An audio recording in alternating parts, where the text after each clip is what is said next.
Il y a parfois une peur qui est là, beaucoup moins fréquente, mais qui est beaucoup plus liée. C'est des enfants qui ont pas mort in utero, ou peu de temps. C'est des enfants dont on a déjà, qui ont peut-être 6 mois, 1 an, et on a peur, ça paraît bizarre de formuler comme ça, mais on a peur que l'autre enfant ne soit pas aussi bien que l'autre. Que celui-ci était bien, et celui-ci, comme il est décédé, l'autre sera pas bien. C'est pas souvent, mais ça peut arriver. Pardon? Une autre question qui vient, qui est toujours dans le lien de la peur, c'est est-ce que je vais oublier mon enfant disparu? Parce que je vais tellement être happé. On sait comment c'est, hein? On dort plus, et on dort plus. Et on est fatigué, et on est sans cesse, toutes les 3 secondes, interrompu parce que, voilà, et on est sans cesse dans cette angoisse aussi qu'il lui arrive quelque chose, qu'on peut aussi être dans la peur de ne pas être assez présente. Donc cet hyper-investissement dans le petit qui va venir, ou dans le petit qui vient juste de naître, mais surtout dans celui qui va venir, cette inquiétude de « je vais être trop happé et je vais oublier mon enfant ».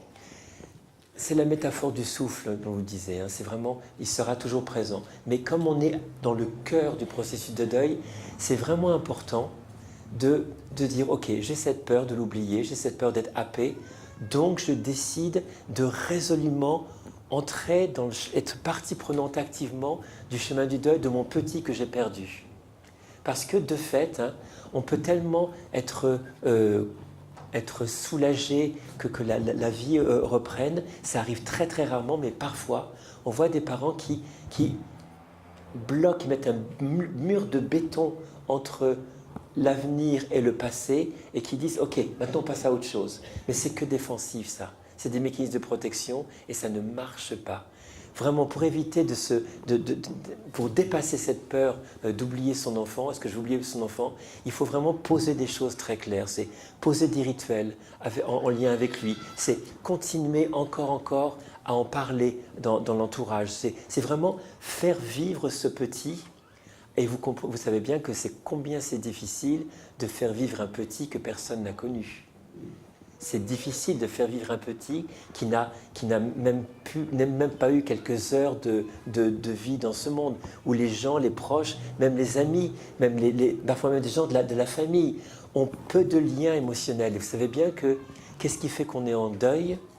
C'est parce qu'on a un lien émotionnel qui a été rompu. C'est uniquement ça qui met en nous le mécanisme de deuil, le lien émotionnel rompu. Or, les gens dans l'entourage ont développé très peu de liens émotionnels. Ils n'ont pas eu le temps de développer un lien émotionnel. Donc, avec le décès de l'enfant, il n'y a pas de rupture de lien émotionnel. Et donc, en eux, il n'y a pas nécessité psychique de mettre en route ce mécanisme de cicatrisation qu'on appelle le deuil. Donc, ils ne sont pas du tout affectés comme vous pouvez l'être. Et ça peut être difficile, alors qu'on attend un nouvel enfant, de devoir sans cesse revendiquer le nom de celui qu'on a perdu. Parce que les gens, parfois, ils disent « Mais pourquoi tout le temps, mais elle est enceinte, enfin, c'est bon, pourquoi tout le temps, elle est en train de parler de son autre enfant ?» Et là, cette fameuse phrase-là, elle se complaît un peu dans son malheur, quand même. Hein? Elle remue le couteau dans la plaie, enfin, il y a un peu de complaisance. Vous connaissez ça, vous avez déjà entendu ça. C'est ce truc-là qui est une non-compréhension qu'il y a 2 chemins distincts et que l'un influence peut-être l'autre, mais qu'il faut vraiment, justement pour préserver le petit à venir, justement pour préserver l'intégrité psychique et la liberté à exister du petit à venir, que vous les parents, vous focalisiez sur le petit que vous avez perdu. Et une journée comme aujourd'hui, c'est génial, ça permet de poser, alors même que vous êtes enceinte ou alors que vous avez déjà des petits qui sont dans la salle, c'est de revendiquer, oui tu es là, dans mon ventre ou dans là, mais il y a quand même quelqu'un qui a existé avant toi et j'ai la responsabilité en tant que parent de te faire exister dans le monde. Et il n'y a pas d'erreur. C'est votre boulot, boulot en tant que parent de faire exister ce petit. Et il n'y a pas d'erreur, il n'y a pas de complaisance, il n'y a pas un truc morbide là-dedans. C'est clairement ça qui fait qu'on a besoin de nommer l'enfant, de faire des sépultures, de faire des lâchers de ballon le jour anniversaire de son décès, dans le fait nouveau faire-part qui accueillera l'autre enfant. Ce serait de vraiment mettre son nom, c'est de dire ah, c'est votre première grossesse. On a envie de dire oui pour avoir la paix, mais on se dit non, c'est ma deuxième grossesse. Ah bon, il est où votre petit? Il n'est pas là. Ah, il est où? Il est avec la nounou? Non, il est décédé. Vous voyez, tout ce truc-là, et c'est ça aussi qu'il faut apprendre. Avant d'être confronté aux situations dures comme ça, de se préparer, de se faire un petit peu un training pour pas être à chaque fois les jambes coupées, à chaque fois qu'on vous demande ah, vous avez 2 enfants? Non, 3. Ah, où est le troisième? Alors, et avant, si on s'est dit, ok, quand on me pose une question comme ça, je décide, est-ce que je dévoile à cette personne-là mon intimité? Parce que si je lui dis qu'un enfant est décédé, je dévoile mon intimité. Et ce blaireau-là, je n'ai pas forcément envie de lui dévoiler mon avis. Non, donc moi, je sais que si je dis, j'ai eu 3 enfants, et si je dis, non, j'en ai que 2, j'en ai 2, et ce blaireau, on n'a pas besoin de lui dire plus. En revanche, si avec la personne, on sent qu'on peut lui dire, j'ai eu 3 petits, et on en a perdu un. Après, les gens sont embarrassés dans tous les sens, mais vous n'avez pas à prendre en charge l'émotionnel des autres. D'accord? Vous n'avez pas à prendre en charge l'émotionnel des autres. Vous êtes simplement dans une description de la réalité. C'est juste ça. S'ils ont un problème avec la réalité, c'est pas grave. C'est leur problème, il faut qu'ils gèrent ça. Mais c'est vrai que ça met un flou, enfin un trouble dans la relation, mais au moins vous êtes là où vous êtes, et surtout, même des années après, vous ne trahissez pas votre petit en disant non, t'as pas existé, je t'ai pas fait exister dans cette conversation avec ces personnes-là. Vous voyez, c'est hyper important. C'est ça aussi qui contribue au je ne vais pas oublier. Bien. Au revoir. C'est aussi compliqué au cours de cette grossesse aussi de faire comprendre que la peine est toujours présente. Parce que les gens de l'entourage sont tellement contents que vous soyez à nouveau enceinte ou que votre compagne soit à nouveau enceinte, qu'ils vont sauter sur l'occasion de dire ça y est, c'est parti, c'est derrière. Parce que vous savez quoi? Ils sont tellement contents de ne plus avoir à vous soutenir. Ils sont tellement contents de ne plus avoir à vous porter, à vous consacrer du temps, à vous aider à exprimer vos émotions. Là, vous leur donnez sur un plateau d'argent l'occasion de « Ah, ça va, super, alors vous allez faire quoi? Et puis, quelle maternité, etc. etc. » Alors que dit « Non, non, non, non, non, non, non. J'ai perdu mon petit aussi, même si j'ai un... » Et vous voyez, et ça peut être un peu difficile dans la relation de faire comprendre aux gens qu'on a besoin de revendiquer encore et encore et encore l'enfant disparu. Et c'est compliqué, hein, mais vous devez, c'est le comble, et des fois on se dit on n'est pas content de le faire, mais on a à faire ça. Il faut, en tant que parent en deuil, éduquer les proches. Ils n'ont pas cette éducation-là, ils n'ont pas cette connaissance-là. On se dit, mais c'est le comble quand même, c'est incroyable, c'est des paroles de mes débiles qui me disent et tout. Non, s'ils ne savent pas, ils ne savent pas. Ils se pensent sincèrement que, ah super, ça va vous faire du bien de parler de l'enfant à venir, et ils arrêtent de parler du petit décédé. Ils se disent, non, il faut que je t'enseigne un truc, processus de deuil, on continue à parler de Jérémie. On parle de Jérémie, et Jérémie, je veux l'entendre au moins 2 fois dans la conversation par jour. D'accord? Hein? Oui, il y a tout ça. Mais il faut éduquer les gens. Et c'est normal qu'on fasse éduquer. On n'a pas cette éducation du deuil dans nos sociétés. Donc voilà. Comme ça, vous préservez aussi votre confort relationnel avec cette personne-là. Parce qu'au bout du compte, si vous vous sentez obligé de taire votre peine sous prétexte que vous êtes enceinte à nouveau ou que votre compagne est enceinte à nouveau, ça peut créer quelque chose qui de toute façon arrive dans le processus de deuil, c'est la colère envers les gens. L'irritation envers les gens, l'envie de les baffer dès qu'ils ouvrent la bouche parce qu'ils ont continué leur vie et ils ne prennent pas forcément soin de soi parce que pour eux, un avortement, c'est rien. Pour eux, un avortement soit choisi, soit un avortement thérapeutique, c'est rien. Pour eux, un bébé qu'on n'a pas connu, c'est rien. Ils n'ont pas l'expérience. Il n'y a pas l'expérience, il n'y a pas la compréhension qui va avec. Hein. S'il n'y a pas la compréhension, il n'y a pas la compassion, il n'y a pas l'amour qui va avec. Hein. Vraiment, l'amour, il est fondé, la compassion, il est fondé sur la compréhension de ce que vit l'autre. Si on ne comprend pas ce que vit l'autre, on ne peut pas avoir la compassion pour lui. Donc, aidez-leur pour avoir leur compassion, la juste compassion, là, le vrai regard, le vrai amour pour vous, c'est vraiment aider-les à comprendre ce qui se passe. Puis s'ils ne veulent pas, on s'en fiche, mais au moins aidez-les à comprendre. Myriam, je peux déborder? Merci. La culpabilité, c'est un autre point. Peur et culpabilité. La culpabilité, c'est vraiment, j'ai quasiment tout le temps vu, peut-être pas pour vous, mais moi j'ai quasiment tout le temps vu l'émergence d'une culpabilité à l'annonce de ce nouvel enfant. C'est le truc évident qui arrive, c'est l'impression de le trahir sa mémoire en aimant un autre enfant.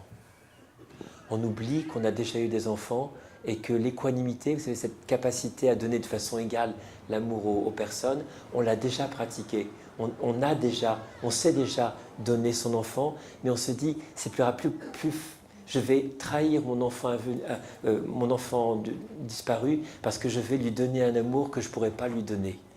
C'est le réel. C'est vraiment ça. Oui, je ne pourrais pas lui donner la même tonalité d'amour que je donne aux autres enfants. Et il faut vraiment rencontrer cette réalité-là et pas se raconter d'histoires. On ne pourra pas lui donner le même soin, la même attention, le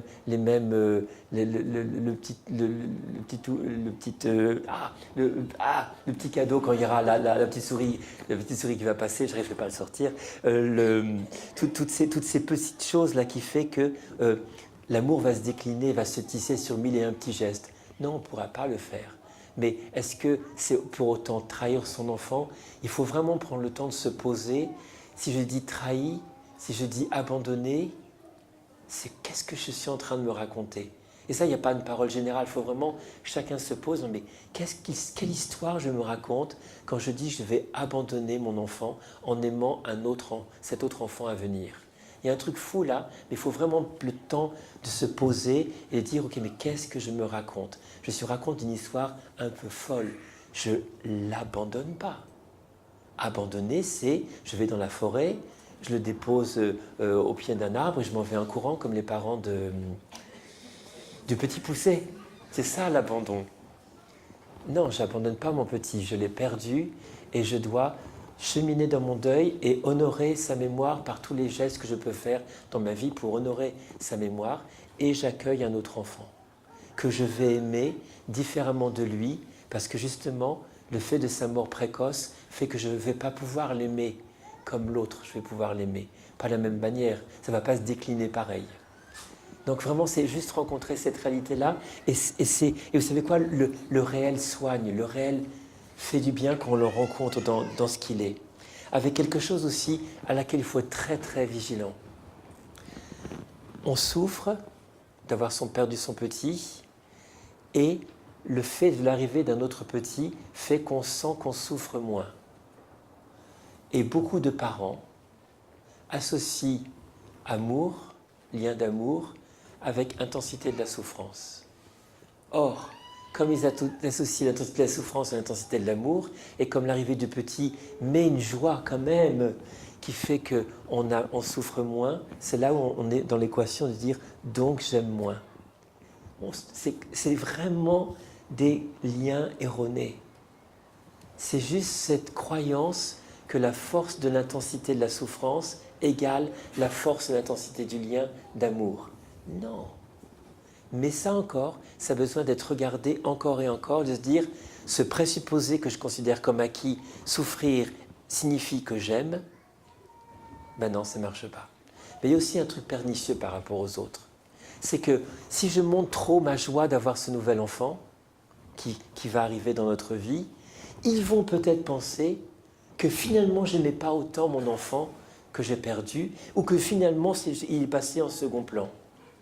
Et on se retrouve dans une position à pas forcément montrer la pleine joie qu'on a d'accueillir un nouvel enfant pour que les autres ne soient pas dans cette démarche de croire qu'on finalement n'était pas aussi attaché à cet enfant.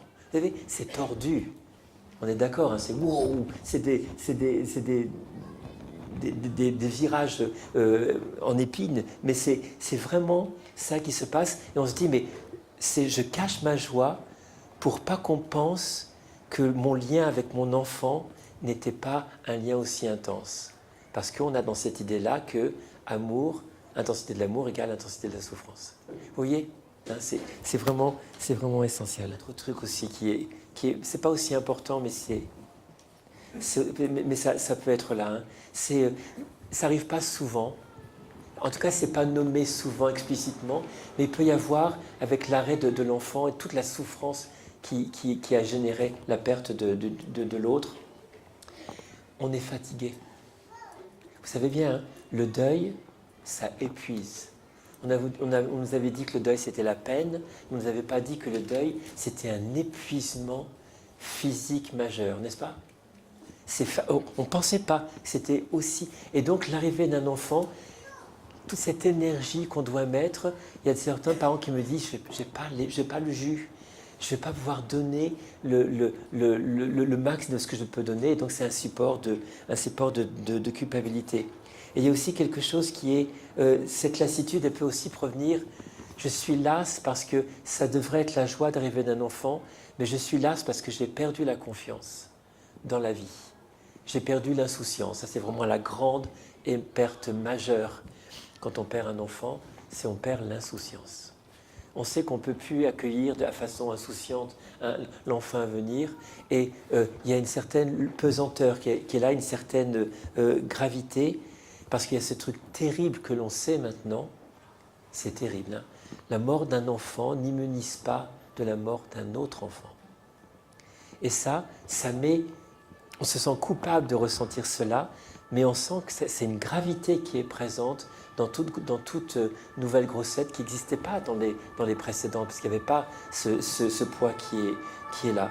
Et donc c'est tout l'enjeu un peu fou de cette nouvelle grossesse.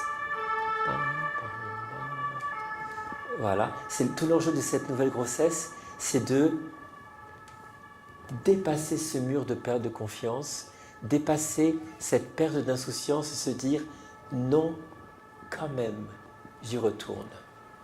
Et vraiment, il n'y a pas grossesse plus choisie que celle après le décès d'un autre enfant, parce que c'est en connaissance de cause. Je peux, à l'instant même, être en train de créer des causes de souffrance pour moi, mais j'y vais quand même. C'est fou, hein? Mais on y va quand même. Quel impact pour les autres enfants? Quel impact et comment lui parler de ce nouvel enfant? Ils vont réagir. Hein. Et parfois, c'est étonnant. Je n'ai pas vu souvent, mais certains plus grands, des ados, une dame me demandait, il y avait un grand écart entre le décès du petit, la grossesse de l'autre, et elle avait un ado qui devait avoir 13-14 ans, et il était mais insupportable. Elle a demandé à ce que je le voie. Et ce garçon me disait, ma mère, mes parents sont fous. Ils ont tellement souffert après la perte du petit frère, et que là, ils recommencent. Ils veulent un autre enfant. Et vraiment, il était très hostile. 1. 2. Ils vont oublier l'autre. C'était ça dans sa tête. Ils vont oublier l'autre. Ce n'était pas du tout le cas, mais lui, il était là-dedans. Pour les plus petits, c'est plus facile, même s'il y a tous les enjeux quand même de dire, si c'est un aîné, il va dire, ça y est, on va me détrôner. L'autre, mais ça c'est un autre problème. Je fais une petite parenthèse. Quand le deuxième enfant décède, par exemple, il y a un aîné puis le deuxième qui meurt, on sait bien que dans l'imaginaire de l'enfant, il y a le souhait que l'autre meure, parce qu'il détrône quand même, il dérange. J'étais le roi à la maison, et il y a un vice-roi qui arrive, et il faut qu'il dégage. Et il peut y avoir des pensées conscientes ou inconscientes de qu'il meurt. Vous vous rendez compte s'il meurt? Vraiment? L'impact psychique que ça peut avoir sur le petit frère aîné ou la petite sœur aînée de se dire « Waouh !» Là, ce qu'on appelle la pensée magique. Hein. La pensée magique, c'est la certitude qu'a l'enfant autour des 5, 6, 7 ans 4, 5, 6 ans, de se dire que mon monde, mon univers est régi par ma pensée, par mon désir, par ma volonté. Et s'il a dit, je voudrais qu'il meure parce qu'il dérange, et s'il meurt, ça confirme la vérité de sa pensée magique. Et là, il faut vraiment... Enfin, c'est tout le travail de comment on accompagne la fratrie après le deuil. Ce n'est pas le propos, c'est encore une autre conférence. Mais en tout cas, pour les plus jeunes, souvent, ils accueillent avec soulagement ce nouvel enfant. Vous savez pourquoi? D'abord, c'est un nouveau petit, mais derrière ça, ils voient, ils sentent intuitivement que ça restaure une continuité. Ça restaure l'idée de famille. Ça restaure la stabilité. Ils voient que les garants de leur sécurité fondamentale, ces deux parents, sont dans une autre tonalité émotionnelle, et ça restaure ça restaure ce besoin fondamental de l'enfant qui est la sécurité. La sécurité revient à la maison, on redevient normal, on recommence à parler de couches, à reparler, aller chez Ikea pour changer la chambre, etc., etc. Entre parenthèses, hein, dans cette idée d'enfant de remplacement, il est toujours bien de changer assez radicalement la chambre, de peut-être changer le lit, peut-être changer l'armoire, peut-être repeindre différemment. Vous voyez, des choses qui signifient vraiment que c'est pas le même, c'est pas le même enfant. Mais c'est l'idée de, pour les plus jeunes, tout va rentrer dans l'ordre et on va retrouver... Mais ils peuvent se poser des questions et c'est important aussi de les rassurer sur le fait qu'on ne cherche pas à remplacer l'enfant à venir, que les enfants ne sont pas interchangeables parce qu'ils peuvent être inquiets. Si moi je meurs, tu me remplaces? Vous voyez, des questions comme ça qui viennent dans les paroles d'enfants, les rassurer, non, c'est quelque chose qui est clair, il vient parce qu'il est désiré. Mais, il faut que vous, par rapport à l'existence du petit qui va arriver, il faut vraiment vous poser avec vous-même et être bien clair sur une question qui va peut-être émerger quand il aura peut-être 20 ans, ou 18 ans, ou 35 ans. C'est, mais au bout du compte, papa, au bout du compte, maman, si j'existe, c'est parce que ma petite sœur est décédée. Est-ce que j'existerais si il ou elle était pas morte? Et ça, c'est une vraie question. Parce que parfois, vous savez quoi? Parfois, la réponse est oui. C'est non, pardon. On sait que non, on n'avait pas prévu d'avoir d'autres enfants, mais on a eu un autre enfant, on a eu toi, parce qu'on pensait que c'était impossible que notre famille soit amputée comme ça. Il fallait qu'on continue. Donc oui, d'une certaine manière, tu existes parce que quelqu'un est mort. C'est fou quand même, hein? Prenez le temps, il n'y a pas de réponse, hein, c'est chacun doit vraiment se poser, mettre cette question au devant de la scène pour dire qu'est-ce que je lui dirais? Parce que parfois c'est vrai, hein. On ne peut pas se raconter des histoires, c'est non, je t'aime parce qu'on t'a voulu. Oui, mais on t'a voulu parce qu'il y a une circonstance particulière qui s'appelle le décès d'un petit frère ou d'une petite sœur qui fait que tu es là. Et c'est ok, là encore c'est la réalité, c'est ceci qui s'est passé parce que la mort de ce petit frère, non, ce grand frère en l'occurrence, de ce grand frère ou de cette grande sœur, ce sera inscrit à tout jamais dans son existence, qu'on le veuille ou non, même, même s'il lui est apparu 2 ou 3 ans après l'enfant. Mais en tout cas, comment lui parler de ce grand frère et de cette grande sœur qu'il n'a pas connu? C'est important de...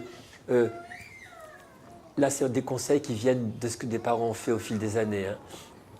De jamais, il se manifeste. Oui, les biberons, les couches pleines, on n'en peut plus, j'ai bientôt fini. Et alors, comment tu t'appelles? Loé. Tu vas faire pipi? Non, il sort un peu. Il sort un peu, oui. C'est chiant ce gars. Allez. J'ai bientôt fini, Loé. Hein. Après, je te rentre mon papa. C'est important, par exemple, de dire mais comment on va le faire exister? J'ai peur de le traumatiser. Vous savez, dans le suivi des enfants depuis toutes ces années d'accompagnement du deuil, c'est beaucoup plus les parents qui ont peur de parler de la mort que les enfants. Les enfants, c'est... regardez, on leur met Bambi, la maman qui meurt. on leur met le roi lion, le père qui meurt, et la culpabilité sur laquelle appuie comment il s'appelle, l'oncle. Ouais. Le petit poussé abandonné, enfin c'est horrible. Mais toute la réalité est inscrite. Et vraiment la vérité, dire l'enfant, par exemple, on est en train de changer la couche de son petit, eh bien on peut-être avoir la photo de Chloé, la photo de Benjamin, et la photo d'un bébé qu'on ne connaîtra jamais, mais il y a une photo qui est là, les trois au même niveau. Il voit ça, et depuis qu'il est tout petit, depuis ses premières semaines à la maison, il voit un autre enfant, il voit des photos, puis à un moment donné, c'est qui c'est Hugo. Hugo, c'est mon neveu, c'est pour ça que ça revient tout le temps dans ma tête. Hein. C'est Hugo. Et Hugo, il est mort. Alors après, s'il a 2 ans, 3 ans, mort, ça ne veut pas dire grand-chose, mais c'est comme la maman de Bambi, ou comme c'est le papa de Simba, hein, le roi lion. Simba. Voilà, il est mort. Et c'est quoi être mort? Et après, il y a une construction. Donc, vous serez amené à parler de cet enfant disparu au fil des années pour construire progressivement ce qui s'est passé. Il y a une maman que j'accompagne dont l'enfant s'est fait tuer. Et les autres enfants leur a dit pendant longtemps, il est mort. Il a eu un accident parce qu'annoncer à 6 ans, 7 ans qu'un petit frère a été assassiné, c'est impossible pour elle, pour eux. Hein. Et donc il faut qu'ils cheminent et à un moment donné ils le diront, mais au moins c'est clair, il y a un petit frère, un grand frère qui a existé et qui est mort. Et vraiment, si au fil du temps on prononce le nom, Hugo par-ci, Hugo par-là, tiens Hugo, oui, mais ça, c'était la chambre d'Hugo, c'était là. Progressivement, ça s'intègre. Et soyez pas étonnés s'il construit une histoire, une représentation de Hugo qui n'est pas Hugo. Ah, mon frère, il aimait faire ça. Ah bon? Mais il se fait son histoire, il a besoin de se construire psychiquement, cet Hugo qu'il n'a pas connu, et puis il va grappiller des informations. Donc il sera beaucoup moins traumatisé. La seule chose qui va le traumatiser, c'est le silence. Le rien dire, le pas de photo, le pas de nom. Et les secrets de famille, ça se construit vraiment là-dessus. Parce que dans l'inconscient familial, il y a une peur, une angoisse, une peine qu'on entend et qui hurle aux oreilles au niveau inconscient et que l'enfant va capter. Mais si on est vraiment dans ce discours ouvert, prêt à répondre aux questions en fonction de l'âge, n'ayez pas peur des questions, n'ayez pas peur des réponses, ça peut vraiment se passer harmonieusement. Bon. Ça va être troublant aussi au moment de l'accouchement, au moment des premiers soins, les premières semaines, les premiers mois, parce qu'il se peut que cette petite fille ressemble comme une goutte d'eau à sa grande sœur décédée. Donc, ça va réactiver, quand vous faites les gestes, ça va réactiver tout. C'est obligé. Là encore, le processus de deuil, ça consiste à accueillir d'instant en instant, au moment où ça émerge, toutes les émotions, réprimez rien. Même si pendant un temps, vous allez changer votre petit, puis les larmes viennent, parce que l'odeur du pas du gel, l'odeur du lait, voilà, l'odeur du lait, tout va réactiver, et qu'il y a des larmes qui coulent alors que vous donnez le sein à votre petit, c'est ok, c'est comme ça. Il y a vraiment, j'insiste, c'est un point important. N'ayez pas peur de ce qui émerge.